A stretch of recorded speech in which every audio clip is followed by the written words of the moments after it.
Okay, good afternoon, everyone. I stay in New York for 18 years, but with the same with the Ai Weiwei. I don't know how to drive, and also speak very, very poor English. So later, if I say some serious meaning, I really depends the Zhang Lei, the translator for me. Let me very simple introduce me myself. I have the same age with Liu Dan, the artist. A few days ago, you hear he speak. We are the typical generation of a cultural revolution. That means we only graduate from 小学怎么讲? Primary school. Yeah, primary school, and no more educated. Then we went to the countryside for 8 years, since 16 years old until 24 years old. We know how to grow rice and many other work in the countryside. So after that, fortunately, the Cultural Revolution was over. I've been the graduate student in the Beijing Central Academy of Fine Arts, and also get a chance went to the United States in 1982. So until 2000, I back to China. Now I stay in Beijing. I should say I'm not really clear and understand the topic today about design of China, but I try make my speech match this topic.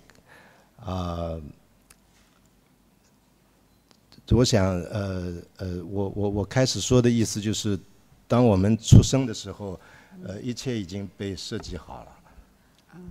因为我们是解放后第一代孩子，等于啊。I want to start by saying that at the moment we were born, we were already designed. We're a designed generation. Yeah. 然后我试着说说看，我们的生活和命运怎样被这个国家设计，被这个时代设计。其中当然我们经常有机会不自觉的、半自觉的或者自觉的反设计。I want to say that I will try to say how we have been designed in our lives, and also in the process we were unconsciously, subconsciously, and consciously counter-designed ourselves. 因为我们到很久以后才明白，我们是早就被设计的几代人。It took us a while to realize that we were generations that had already been designed. 我前两天刚刚在中国非常好的一本周刊三联时代周刊看到一个专辑，是讲中共的一位老将军怎样进入北京，然后开始了北京城在50年代初的建设。我在这里面读到2个细节，就可以跟大家分享。一个细节就是长安街，大家去过北京没有？北京最主要的街道，连接天安门广场和故宫，这是这据说还是世界上最长的一条大道。我在这个文件里才知道，当初设计这个这么宽的大道，是北京一直担心这个政权能不能稳固下去，所以万一战争发生，那条大街将会被作为一个飞机场使用。I would just start by saying a couple of days ago I read a very good in a very good Chinese periodical called the Sanlian periodical, which talked about a general who came to Beijing in the 50s and participated in the construction of the city. Two details struck me that I found very interesting. One is the design of the Chang'an Avenue, which is the main street in Beijing. for anyone who have been there, that connects the Tiananmen Square and the Forbidden City. It was very interesting that in designing that street, at that time they were really worried about the stability of the government. So if anything happened, they were expecting this longest street in the world to serve as an airport. 在50年代初，有一对夫妇是在美国留学学建筑学的，非常著名的一对夫妇。曾经为了拆毁北京的城墙和长安街上的3牌楼，和当时的政府有长期的冲突。其中有一位很美丽的太太叫林徽因，她曾经说：“你们要是把长安街的3牌楼拆了，我就到那儿上吊。” 所以最后彭真市长说这样影响非常不好。还好他55年就死了，所以他一死3牌楼就被拆掉了。In the early 50s, there was a couple who architects who studied in the United States came back and participated in the construction. And they were very upset. A lot of the older part of the city was being demolished, and because of this, and there was some friction between this couple and the government. And the woman, who is very beautiful, had once said, "If you ever tear down these towers, I would hang myself there." But fortunately, the mayor at that time, Peng Zhen, said that's not good. It's not good influence, but very fortunately she died in the 50s, and right after she died, all these towers were torn down. 所以我虽然非常厌恶北京现在被弄得非常丑陋，城墙都没有了，但是我现在比较同情政府，我不太同情这一对夫妇，因为他们完全没有弄明白当初北京的设计是出于什么考虑，是出于政权的考虑。所以下一个细节也很有意思，就是中南海，就是整个解放初期，就是毛的政权的最重要的人员都住在中南海。当初的设计也是这样，这个可惜我有点忘了细节是怎么样，就是它扩大了当时皇族在那个中南海附近的湖面，目的是为了万一战争发生，他们受困在中南海的时候，周围的水可以保持水源。Of course, I hate the way Beijing it is. It's very ugly without the city walls, but I don't really sympathize with this couple because they had no understanding of the political considerations in designing the city. And the other interesting detail, which I'm forgetting some of it, is the design of Zhongnanhai as the residence of Mao and other important political leaders. And that also had some political strategic considerations because they were thinking that if the war broke out, there was a lake next to it that would provide water resources. 对，我想这是非常真实的事情，跟美学跟历史没有关系，是当时的新政权。经过20-30年的奋斗，死了数百万人，好不容易建立一个新的政权，而当时这个政权在很大程度上仍然被更大的力量设计，这个设计就来自美国。And the reality at that time had nothing to do with aesthetics or history, because this political force spent 20-30 years fighting for this power, and in the middle of it, millions of people had died. Once this power has been established, it was very fragile because there was a greater power in the design of this, which is the United States. 因为当时的美国支持到台湾去的国民党政府，而国民党政府一直试图反攻大陆，局势非常不稳定，后来很快爆发了韩战，这一切大家都知道，所以我翻回去60多年前，想一个新政权这样的来设计一个古城，有它的道理。At that time, the U.S. was in support of the nationalist, the Chiang Kai-shek, who later fled to Taiwan. So at that time, the political situation was very unstable, and then the Korean War broke out in right after that. So I think the government had its own reasons on how to design this ancient city. 所以我在这件事情上来回应这次会议的题目。我相信我们这一代人是被中国设计了，但是当时的中国是被世界在设计，这个世界主要指的是美国和欧洲，情况差不多一直到现在还是这样，我们被中国设计，但中国被更大的一个空间在设计，我下面可能还要提到这个。I think this is partially my response to the topic of this workshop. Basically, our generation has been designed by the country, by China, and China is in turn being designed by a greater force globally, which is basically the US and Europe, and I will refer to this later. 现在回到我的所谓艺术，我还是要提到另外一个强大的国家，在40年代和50年代，全盘设计了中国，中国严格接受了这个设计，我就是在这个设计当中长大的。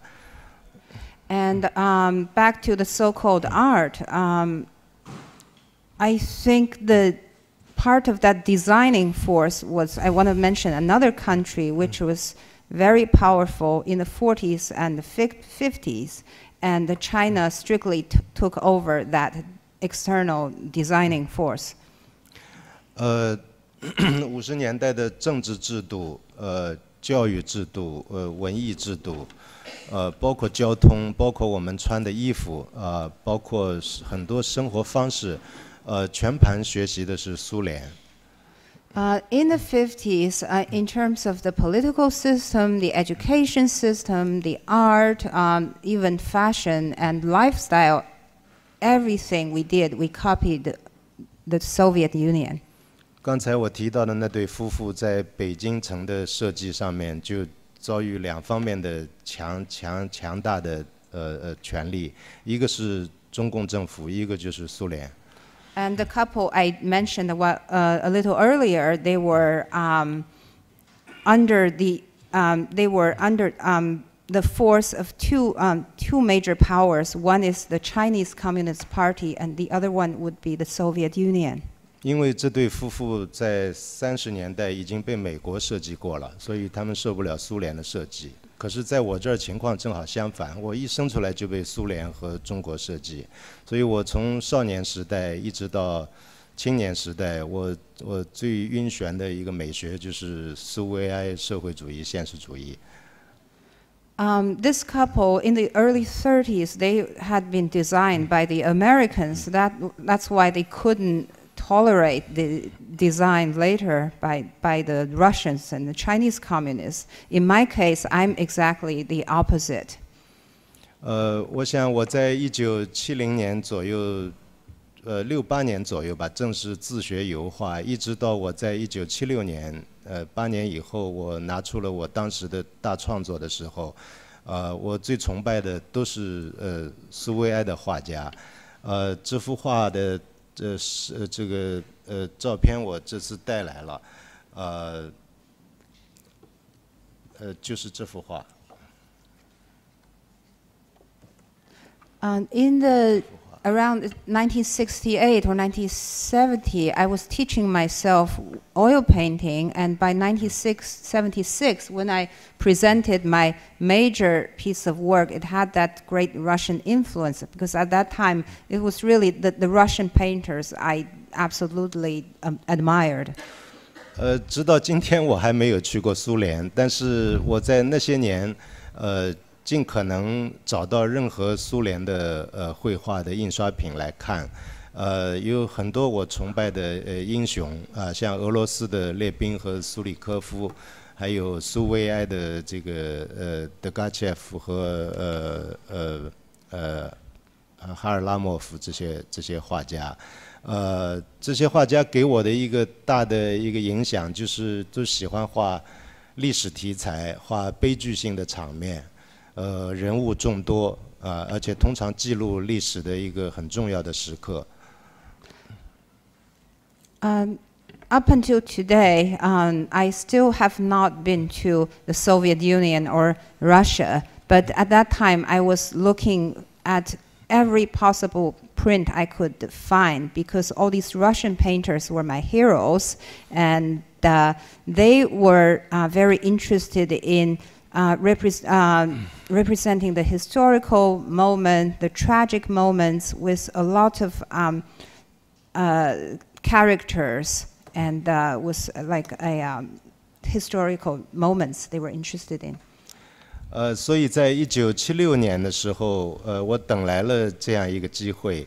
1976年我非常偶然去到西藏，那个时候文化大革命还没有结束。我在9月1号到达拉萨，然后9月9号听到了毛泽东去世的全国的广播，而且参加了追悼会。我亲眼看见数万人在那儿嚎啕大哭，为了毛泽东的葬礼，所以我就画了这幅画。很多人在哭毛泽东的逝世，当他们从那个收音机里听到毛的去世。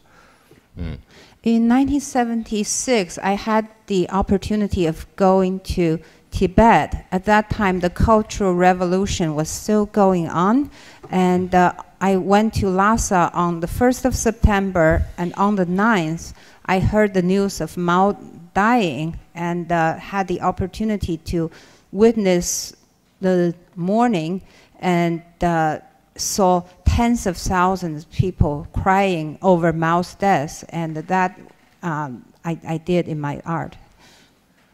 所以这幅画从题材到构图到人物的表情，到所有用笔的细节，全部受到我当时混杂的苏联好几个画家的影响。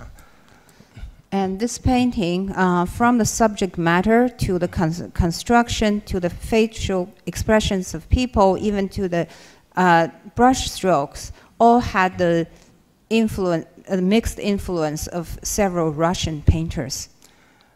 当时中国已经举办了大概7、8届全国美展，就像当时19世纪法国的沙龙那样的，从全国选取作品到最高展览。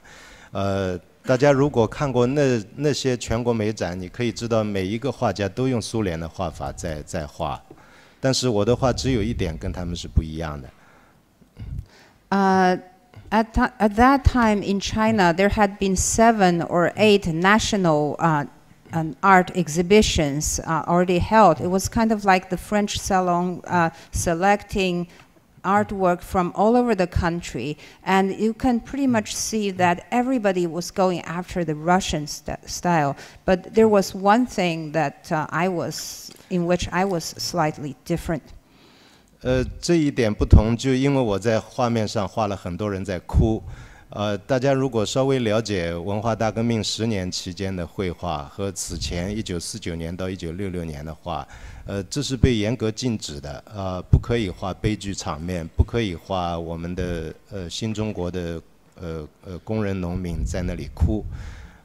但是因为这个细节，我现在想起来，我半自觉的做了一个小小的反设计，因为他们是在哭毛泽东，所以这个哭被允许。虽然这幅画当时差一点落选。At that time, I did a painting of a lot of people crying, and if you knew anything about the Chinese history back at that time, crying of the working class, the farmers or the workers, it was strictly forbidden. But I was subconsciously counter-designing, and because of its Mao's death, that crying was more or less allowed, but I almost didn't get selected. OK， 从毛去世以后的1976年到差不多79年这3年期间，中国进入非常戏剧性的一段时间，就是毛的大的设计终止了，不奏效了。可是新的设计、新的权威暂时还没有出现。邓小平一直到1978年底才重新恢复职位。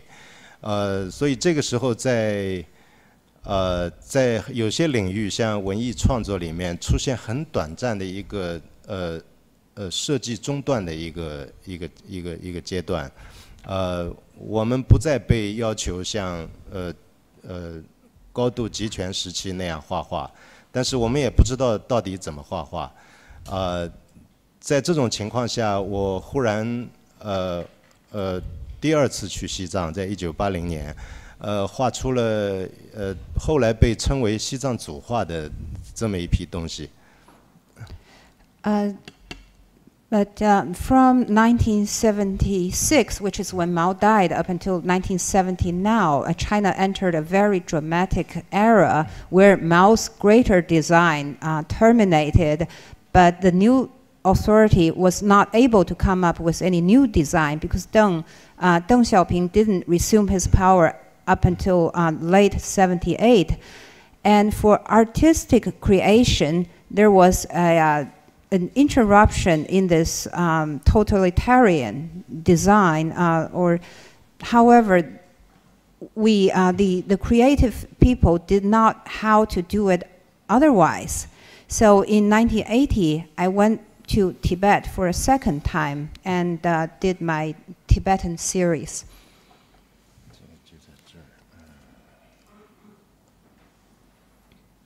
And this is my 就是这些画，这不是一张画，是一组画。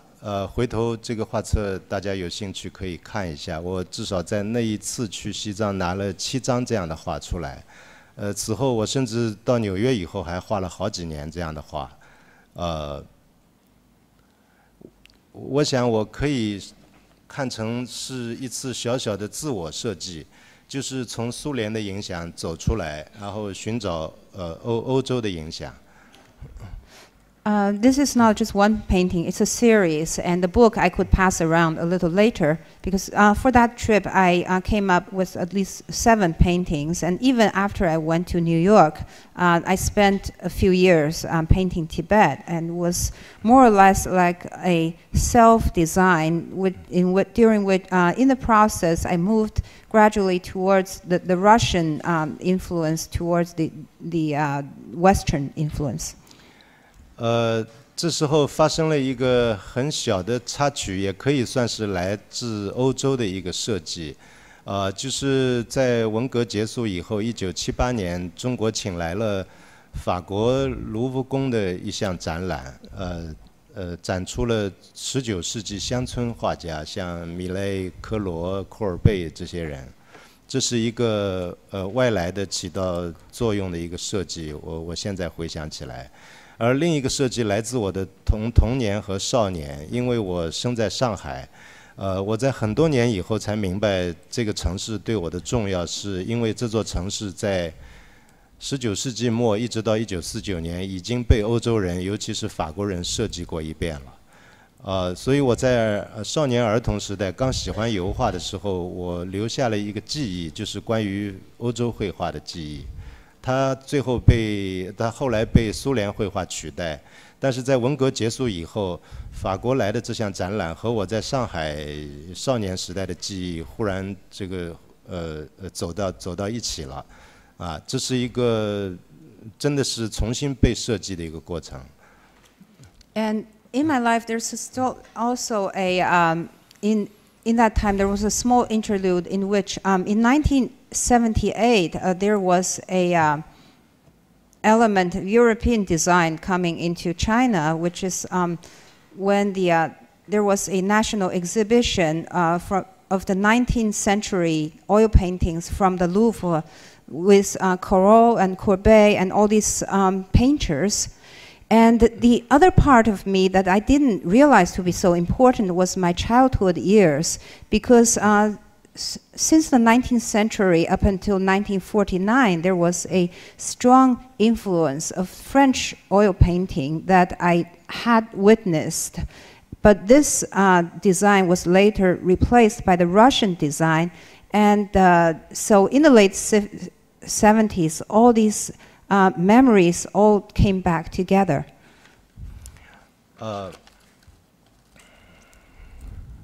我不知道这个都算不算设计这个话题，反正到80年代，中国的伟大的改革开放就开始了。中国有一句很有名的话，叫邓小平是改革开放的总设计师。大家听过这句话没有？ I don't know if this, what I just talked about is called design in the broader sense, but then in the 80s, the China's reform and opening up started. I don't know if you have heard the saying that we say Deng Xiaoping is the general designer of the reform and opening up. 在这么一个庞大的计划当中，中国终于出现了个人可以自己设计自己的空间。其中，我相信最重要的一项设计，或者说是放弃了以前的设计，就是中国开始允许我们出国。As part of this greater plan or greater design, the individuals were for the first time had the space to design themselves, or in other words, individuals were for the first time allowed to go overseas. 刘丹和我还有艾未未，都是在80年代这个大的设计下，照我们中国的说法，就是政策的允许下，自己申请到美国去的。Liu Dan, Ai Weiwei, and myself, we were all part of this design. We went to the United States in the 1980s because under this greater policy framework, and we applied on our own to study overseas. 大家可以看到，当我们3个人，虽然这是3个局部的例子，离开中国以后。刘丹在画他的石头，艾未未在做他的实验作品，然后我还在画我的介于苏维埃和欧洲之间的这样的写实油画。它背后的讯息就是我们都开始自己设计自己，没有后面一个大的力量在设计我们。The three of us went overseas, and although these are very small snapshots of a greater group, but as you can see, Liu Dan was doing his stone series, and Ai Weiwei went on with his experimental art, and I was more or less caught in between the Russians and the Europeans. So the message is that we all started designing ourselves. 所以我们从一个在中国被设计的情况下，跑到美国去寻求被设计，然后最后发现必须我们自己来设计我们自己的路。So from when we stayed in China in a state of being designed, we went to the U.S. to be designed, but later found out that we really had to design ourselves. 我们也可以说，这是我们开始学会用自己的自由。这个自由原来是我们的，但我们自己不知道。就在这个时候，80年代末，1989年，春夏天，6·4天安门事件发生了。So at that moment, for the first time in our lives, we were able to use a little bit of our freedom that we always had, but did not know that we could use. And then in 1989, the June 4th incident happened. 所以这个时候，我发现自己被2种设计支配，一种就是我到美国以后学会的一种自由的立场，另一种就是我原来还那么清楚地记得我青少年时代在中国被设计的一个处境。我非常惊讶，就中国发生的这件事情会对我有那么深的影响。所以从1989年一直到1995年，大概7年的时间里面，我被6·4这个主题吸引，一直画了很长的时间。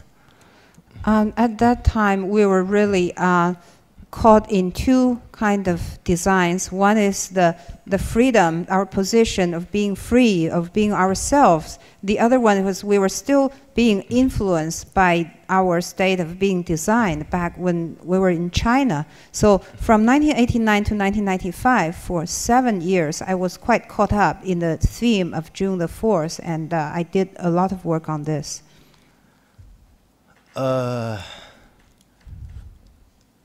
但是我做了一件虽然我受到了两边的设计的影响，但是这件事情是一个在两边都政治上不正确的事情。我的这些64的系列在纽约和在整个中国都不太可能展出。Although I was influenced by the two sides, but however, on the either side of it was I being politically correct. So my work was not able to be shown in China nor in New York.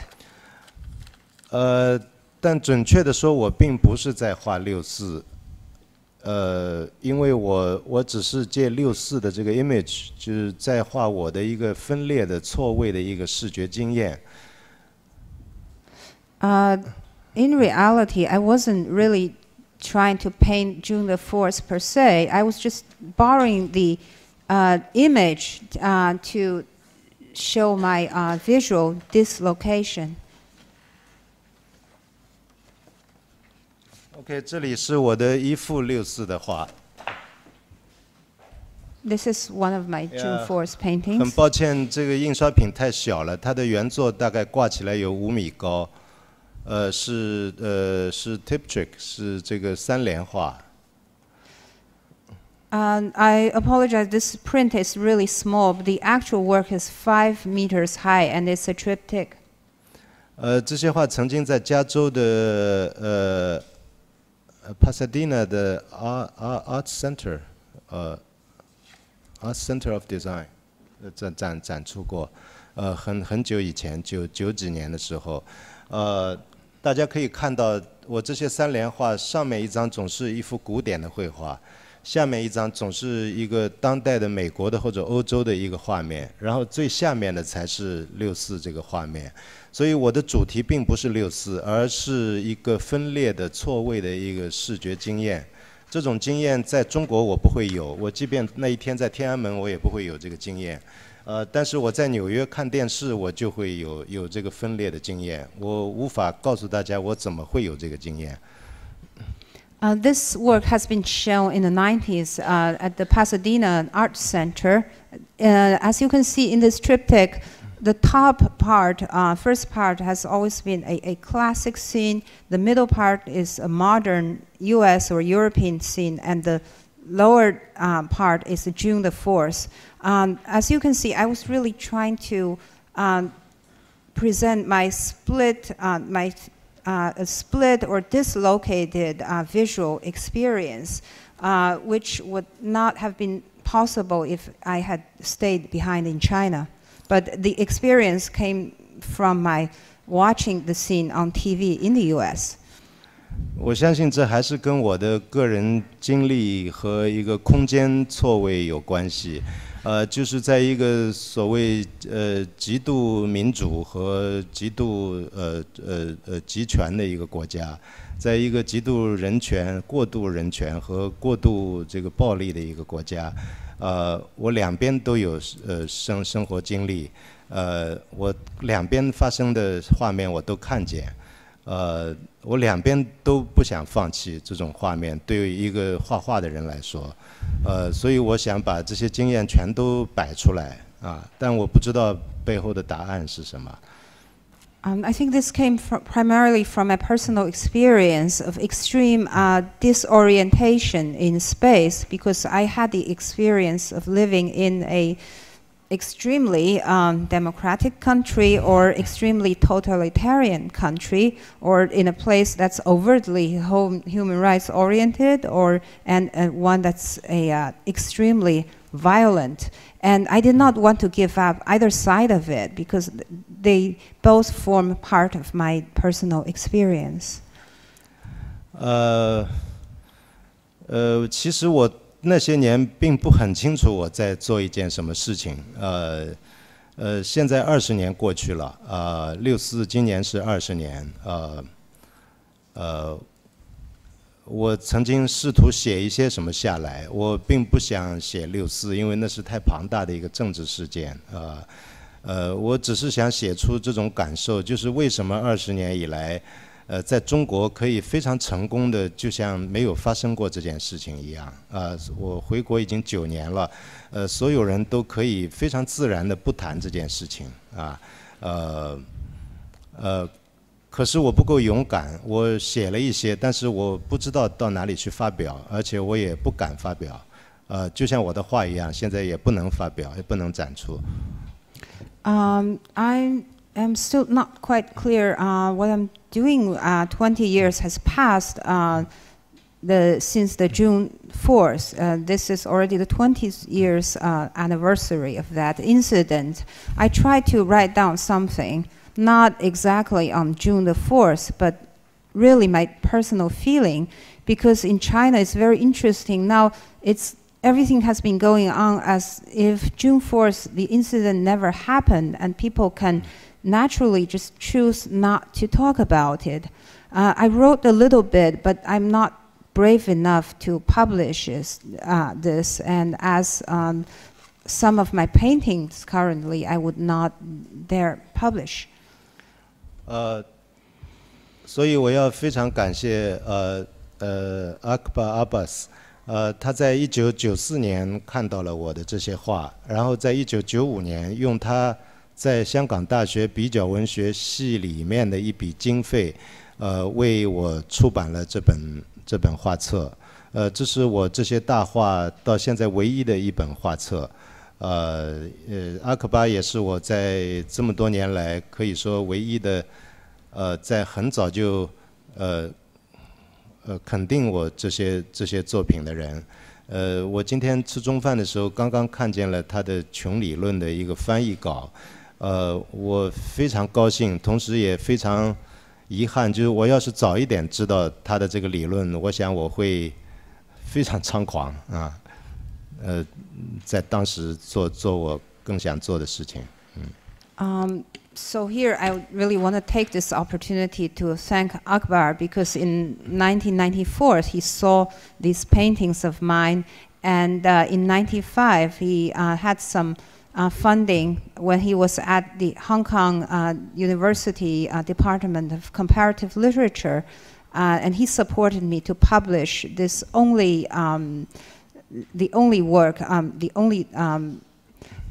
the only picture book I have, and he was the only person who supported me. And over lunch, I just briefly glanced through the Chinese translation of his Poor Theory manifesto. I feel a little sad, because had I known something like this existed, I would have been bolder and more wild in my earlier days. 我想我知道纽约的当代艺术系统会拒绝我的这些作品，当然不用说在中国也会拒绝我这些作品，但是我喜欢这种被拒绝而且阿克巴没有拒绝，他出版了这本画册，这一切加起来让我觉得非常有意思，就是我有一种就是被设计，同时又摆脱设计的感觉I know that in New York the contemporary art circle would turn me down, as would the Chinese art circle, but I'm liking that feeling of being rejected, but I'm very happy that Akbar is not rejecting me. And all this put together I find very interesting, because in the process of being designed, I'm starting to design myself. 我自己的艺术我想就可以说到这儿了，在下面我尽量快一点把它讲掉它。我想西方的文艺复兴和启蒙运动出了资本主义，然后资本主义出了马克思，然后马克思设计了全世界的无产阶级革命，所以中国是被马克思设计的国家之一。那么冷战以后，我相信双方都开始调整各自的设计。I pretty much want to get my own art discussion done and over with shortly. But it's very interesting that the Renaissance and the Enlightenment movement created capitalism, and capitalism created Karl Marx, and Karl Marx designed the global proletariat revolution. But after the Cold War, I think both sides are making adjustments to this design process. 我甚至在最近跟一些做经济的人士碰头的时候，他们说到这一次的经济危机全部是被美国设计啊，我不知道你们会不会同意这个说法。 Lately, I've been talking with some economists, and some of their comments is that this current economic crisis has been more or less designed by the United States. 我相信，中国还没有一个力量在全世界的范围，给出一种设计，像美国给出的那样。但是中国文化里有一个非常伟大的特质。 I don't know if you agree with what I just said, but I don't think China has this power to make this global impact.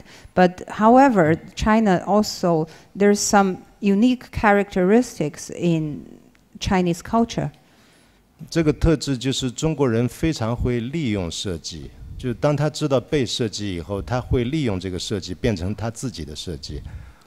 This interesting character is that the Chinese are very good at utilize this design while being designed.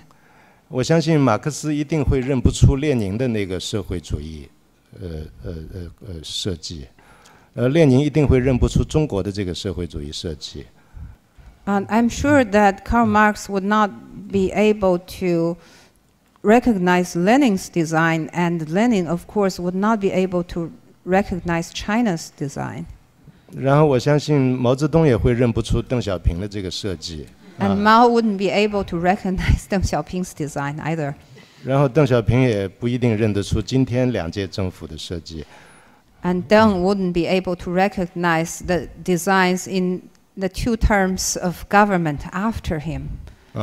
所以我也几乎参与了这个辨认的过程，因为当我出国的时候，邓小平正在推翻毛的设计，然后推出他自己的设计。等我回来以后，我就发现很多地方难以辨认。我下面讲个小的故事，给大家看看情况是怎么样的。I witnessed the process more or less because I witnessed Deng how he overthrew Mao's design and how later the government overthrew Deng's design, and I would give some little interesting stories to exemplify this. 在我年轻时代和在我出国前，也就是70年代和80年代初，所有的知识分子和艺术家都是。一方面是被限制、被压迫的，另一方面是被使用的。When I was very young, in the 70s or early 80s, all the intellectuals or artists, they were oppressed and constrained at the times they were being used. 在我年轻的时候，所有知识分子和艺术家的痛苦来自党的领导。And when I was young, all the pain of the intellectuals and the artists came from the party's leadership. 当20年后我回到中国，我发现我的所有同学和大部分艺术家自己变成党的领导。And 20 years later, when I came back, I saw a lot of my classmates and colleagues, they became the party leaders. 现在跟我同龄的同学，最高做到司长级和副部长级，已经进入中央。Many of my people of my same age, my classmates, they were moving up the political ladder to as high as the director general or vice minister, really entering the core of the central government. 所以，这是80年代初非常伟大的一个设计，就是改变了毛当时改造知识分子的政策，而是把知识分子请到党里面来。This is a very great design against Mao's originally intention in the early 70s. The design changed from reforming the intellectuals into integrating the intellectuals into your own political system. 非常聪明，非常奏效比毛时代对知识分子的管理更奏效。Very smart, very effective, much more effective than Mao's original management of the issue. 我不知道在座的美国的教授或者学生，你们有哪位是民主党人或者共产党人？共和党人。So I don't know if any of these young friends, how many of you are Democrats or Republicans? 你们务必不要把加入民主党和共和党的一个方式和价值，联想到在中国加入共产党这样一件事情。What you, even if you were, how you join and the value attached to it would be completely different to the way it is done in China. 重要的不仅仅是中国只有一个党。The important issue is not just China has only one party. 而是这个党在让自己年轻和更新的过程当中，展现出来的伟大的设计啊。It's the important part is when the party is making itself younger, trying to rejuvenate itself. There is a great design out there. 我一点不反对我的朋友或者年轻人加入共产党。我自己的太太就是老共产党员。I am in no objection of young people joining the Communist Party because my wife, she is an old party member. 她全家都是共产党员。Her whole family are party members. 我们互相设计。And we design each other too. 所以，但是我只是想提醒大家，诸位到中国来的时候，你们要是遭遇任何艺术学院的院长、部分教授，包括部分艺术家，请你们不要相信他们只是艺术家和知识分子，他们的真实的身份是官员。而中国做任何官员，第一步就是入党。I just want to remind everybody that if you ever encounter a director of an art institute or professor or even artist, don't just think they are artists or intellectuals alone. Their real identities are government officials. And for all government officials in China, the first step is to join the party. 后来我在回国的时候被清华大学邀请做了几年他们那里的教授，所以有机会接触很多年轻的男孩和女孩，照我们这里的说法就是70后、80后，一直到今天已经是90后。When I returned to China, I was invited by Tsinghua University to be a professor there, and I had the opportunity to meet many young boys and girls, which is what we call the young people, the post-70s, the post-80s, or even the post-90s. That's the years when they were born. 我经常会发现他们里面特别聪明的、可爱的、单纯的、性感的，都已经是光荣的共产党员啊。I found it very interesting that many of these smart ones, the sexy ones, all these ones, they are at the same time the glorious party members as well. 我不知道美国的情况怎么样。我女儿在美国上完了小学到大学，但是我相信她一定会惊讶，就是在中国你入党以后，你在奖学金和分数和升学和毕业以后的出路。都会比非党员要好得多，方便得多。I don't know what the situation in America. However, my daughter went to elementary school and all the way up to college in the United States. But I think if she returned, she would be surprised that how being a party member would be very helpful in getting a scholarship, getting a better grades, better graduation, better jobs, and so on and so forth. 我1个月前刚刚画了一位21岁非常年轻1.78米的一个女的时装模特儿，穿着蓝颜色的连腿裤啊。我们熟了以后，她告诉我她在19岁已经入党了，非常性感的一个女孩。About a month ago, I had the honor of painting a 21-year-old beautiful model, very, very tall. She was wearing fashion model, professional, fashion model, wearing blue tights and all that. And she told me that she already joined the party when she was 19 years old. 然后我就问她，你能不能告诉我，党章说什么？然后党将来的任务是什么？她就笑，她说不出来。I asked her, I said, can you tell me what's the party's, the article tells us, and what's the party's mission, etc. And she just laughed. She couldn't say it. 这些孩子当然用最好的化妆品，然后到酒吧，然后上网，然后唱流行歌，所有年轻人的生活他们都过，同时他们是党员，他们的党费已经在工资里扣掉了。And these young people, they use the best top brand cosmetics, they surf the internet, they go to karaokes, and their party member fee is automatically deducted from their salaries. 但我不会因此得出结论，党的本质会因此变化，这是我要提醒大家的。但是他让我非常佩服，就是我们的党的设计能力真的一代比一代高。Of course, I wouldn't come to the conclusion that the essence of the party would change, but I fully admire the capacity of the party to design, which is constantly getting better. 另外一个小故事就是大家一定听说过，像青海、西藏现在还有很多活佛，小活佛。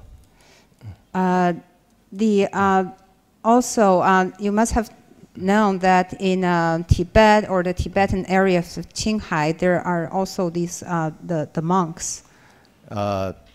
我接触到其中的1、2位，我才知道他们的过程是这样的，就是他们被一种合法的当地的传统选出来当活佛以后，先在当地学神学啊，学他这个宗教这一块专业，然后他们会被集体保送到北京，进入另一个更高的对外叫做宗教学院。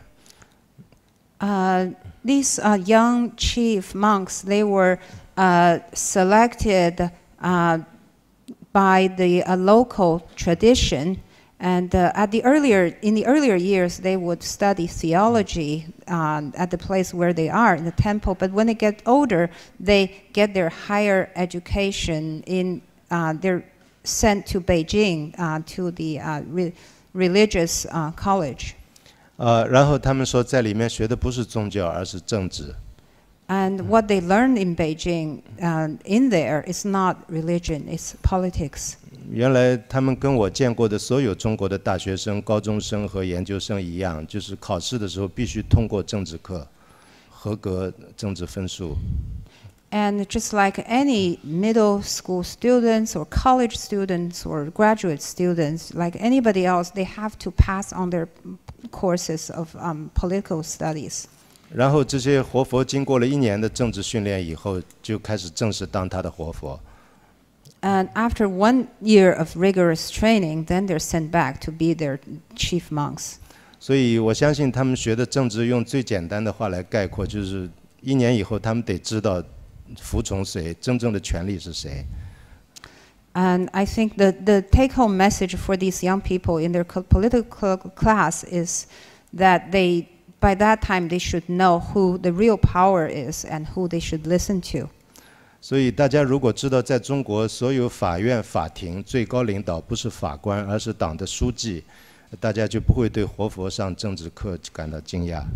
And if you realize that in China's court, the highest power is not judge, but the party secretary of the court, you wouldn't be so surprised that this monk would get their political education. 而这里面最高的设计是最高法官本人，既是党的书记，同时也是法官。So the highest design in court is the judge, and at the same time he's serving as the party secretary of the court.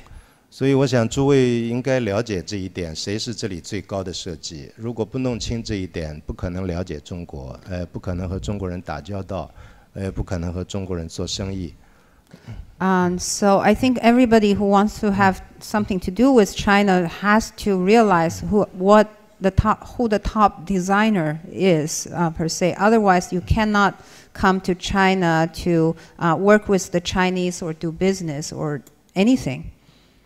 所以据说这一切目前正在影响西方，影响全世界。也就是说，中国的这种特殊的设计，这个伟大的设计，它达到的目前的经济状况和稳定状况，目前全世界刮目相看，它正在影响全世界的设计，已经有过的设计。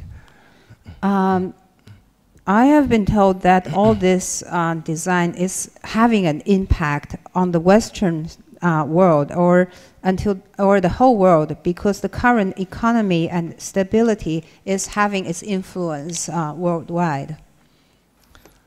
Okay, that's it. I hope I don't speak too long or too boring. Yeah.